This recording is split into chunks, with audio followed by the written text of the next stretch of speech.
Councillor Rahul রায়ের রহস্য মৃত্যু। ধর্মনগর থেকে গ্রেপ্তার মূল অভিযুক্ত কঙ্কন চৌধুরী।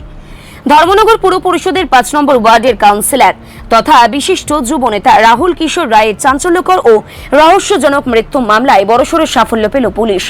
এই ঘটনার মূল অভিযুক্ত কঙ্কন চৌধুরীকে ধর্মনগরে তার নিজ বাসভবন থেকে গ্রেপ্তার করা হয়েছে। ধর্মনগর থানায় ভারপ্রাপ্ত ওসি মীনা রানী দেব বর্মা জানিয়েছেন, গোপন সূত্রের খবরের ভিত্তিতে ভৈরব সরণি এলাকায় এক বিশেষ অভিযান চালিয়ে পুলিশ তাকে বাগে আনতে সক্ষম হয়। ধৃতদের বিরুদ্ধে প্রাথমিকভাবে আত্মহত্যায় প্ররোচনা দেওয়ার মামলা রুজু করা হয়েছে। পুলিশের সূত্রে খবর, রবিবারই এই ধৃতকে আদালতে পেশ করে জিজ্ঞাসাবাদের জন্য নিজেদের হেফাজতে নেওয়ার আবেদন জানানো হবে। উল্লেখ্য, সম্প্রতি নিজ বাড়ি থেকে যুবনেতার ঝুলন্ত দেহ উদ্ধারকে কেন্দ্র করে গোটা ত্রিপুরায় তীব্র আলোড়ন সৃষ্টি হয়। ঘটনার পর থেকেই রাহুলের পরিবার দাবি করে আসছিল যে এটি সাধারণ আত্মহত্যা নয়।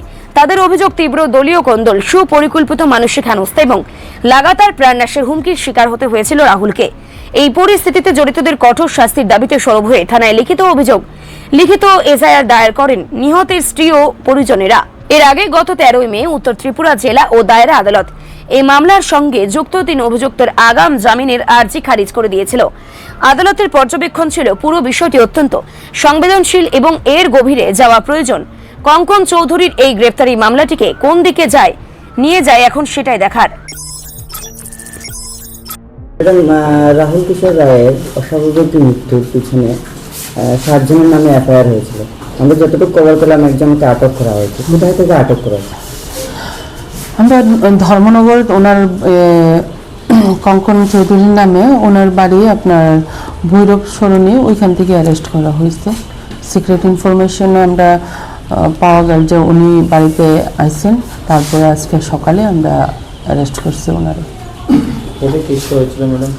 এটা আপনার ধর্মনগর পিএসএ 27/26 5/5/2026 এটা রেজিস্টার হয়েছে under section 329 clause 4, 117 clause 2, 351 clause 3, 108 তারপর 3 ক্লজ 5 অফ বিএমএস। যেদিন দুর্ঘটনা ঘটলো রাহুলের 5/5/2026 সেদিনে আমাদের এখানে অ্যাবেটমেন্ট সোসাইটির একটা কেস রেজিস্টার করা হয়েছে। হওয়ার পর আমরা দীর্ঘ রেড করলাম, যেখানে ইনফরমেশন ত্রিপুরা, আসাম সবখানে আমরা সার্চ করা হলো। ওইটার পর আমরা আজকে একজনকে অ্যারেস্ট করছি 7 জনের মধ্যে। আজকে কোর্টে রেফার করা হবে? আজকে রেফার করা হবে কোর্টে। রিপোর্ট সংবাদ প্রতীক্ষা।